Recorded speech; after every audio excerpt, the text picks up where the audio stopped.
Hey everybody, Nick here, and today we're going to do a little disassembly and maintenance on this little guy right here. This is the Jake Hoback MKUltra.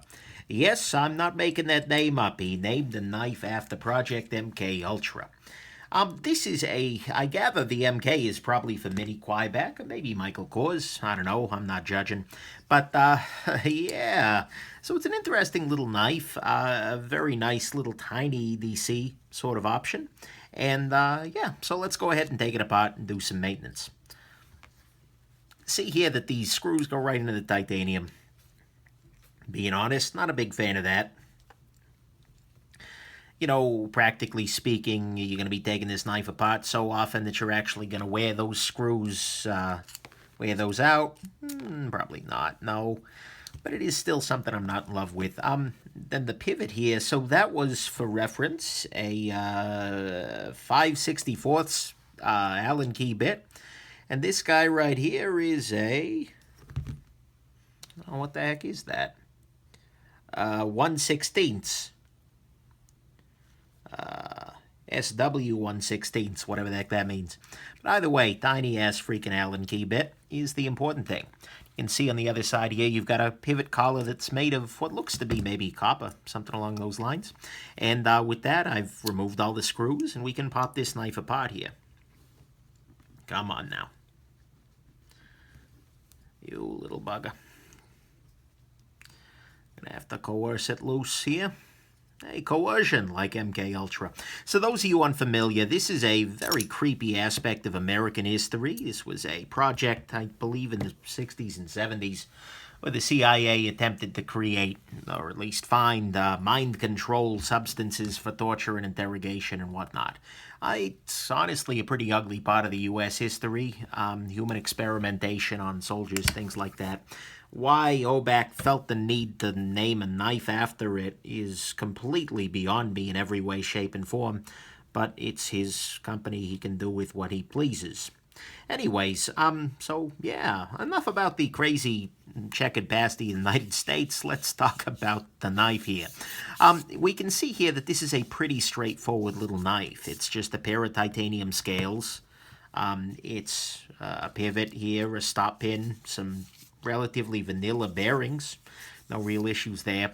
We can see that there is, interestingly enough, the lock bar is an insert rather than a, actually, I'm not even, is this titanium?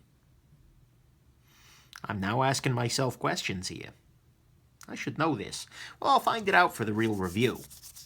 But anyways, it's got an insert here for the lock bar rather than it being involved here, so it's sort of a hybrid between a liner lock and a frame lock, which is kind of weird and a little different, but hey, whatever. Whatever works. So there you go. This little pivot here is, I do want to say that's copper, or at least some kind of a coppery substance. Certainly has the look of it. And there you go. One thing that's of interest here is that this is not using one of Hoback's, Jake Hoback is the maker here, one of his very best innovations, and that is the Hoback rolling detent, which is a system by which you can basically adjust the detent on the fly without taking the knife apart and really, tune it into your liking. I can understand why he couldn't, given the size of this knife, but it is still something that's a little bit off. It's something I've come to associate with Jake Hoback's work anyways. So right here we see the 10 hole. Here we see that the, as it should be, the blade was masked off where the detent ball rolls and whatnot. So that's nice. So there you go. I'm trying to think if there's anything else worth pointing out here, but really, it's a pretty simple knife. There is a detent ball ramp, which I always appreciate very much, and it makes the knife overall just run like a freaking charm, so great. No complaints there. Go ahead and drop in a couple of drops of nano oil here. And let's put this in here, and then just use my little oiler tool here to spin this around. Right round, baby, right round. Like a record, baby. Round, round, round, round. Alrighty. Drop the blade on here. Next step is going to be to put a little bit of oil onto the detent ball path. You can see here that the detent hole is drilled all the way through. So, use Gives a light touch there, although he says as he sprays oil everywhere. It's life, I suppose, and put a little bit onto the pivot itself. Why not? There we go. Internal stop pin here, which is not a bad thing or a good thing necessarily. It's just a thing, but it works fine.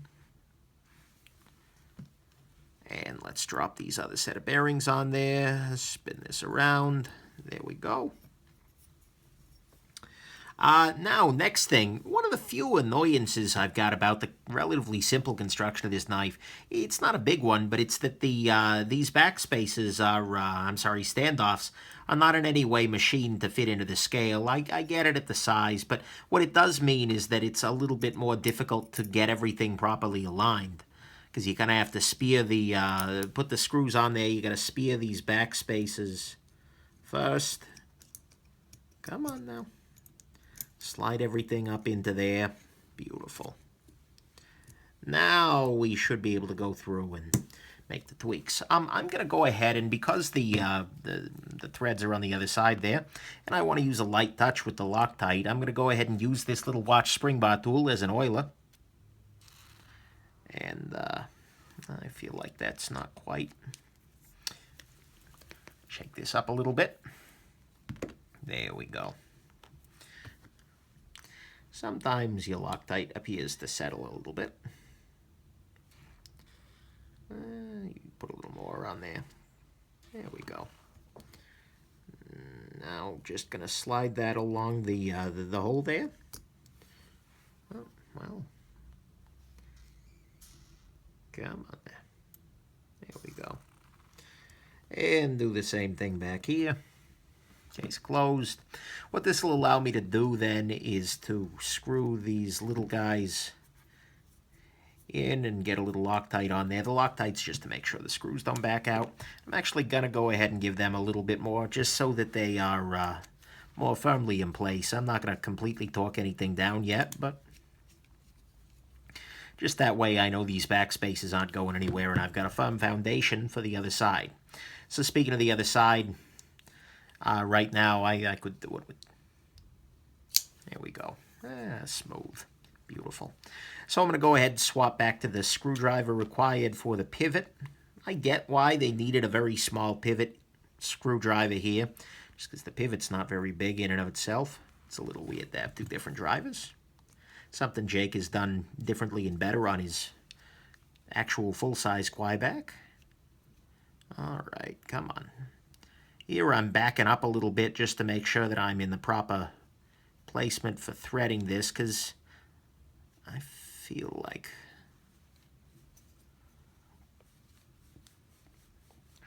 there we go.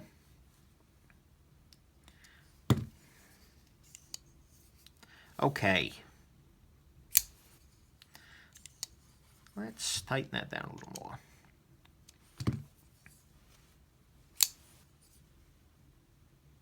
No blade play.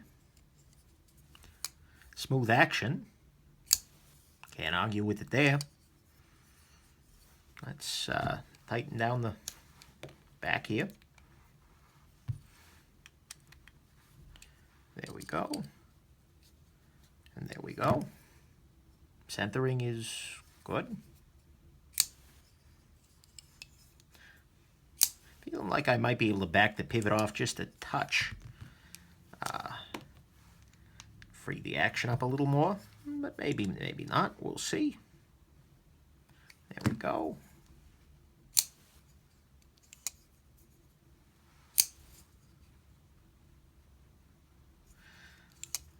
Yeah, I think we're right about. There we go. Oh yeah, that does. Look, nice knife. Small knife, good action. Can't really argue with it too much here. So, there you go. That's your Hoback MK Ultra. Nice knife, creepy name. Whatever. Alrighty. Hope this has been interesting to you, and have yourselves an absolutely wonderful rest of the day, and keep an eye out for the full review. This little guy coming up here soon. Bye now.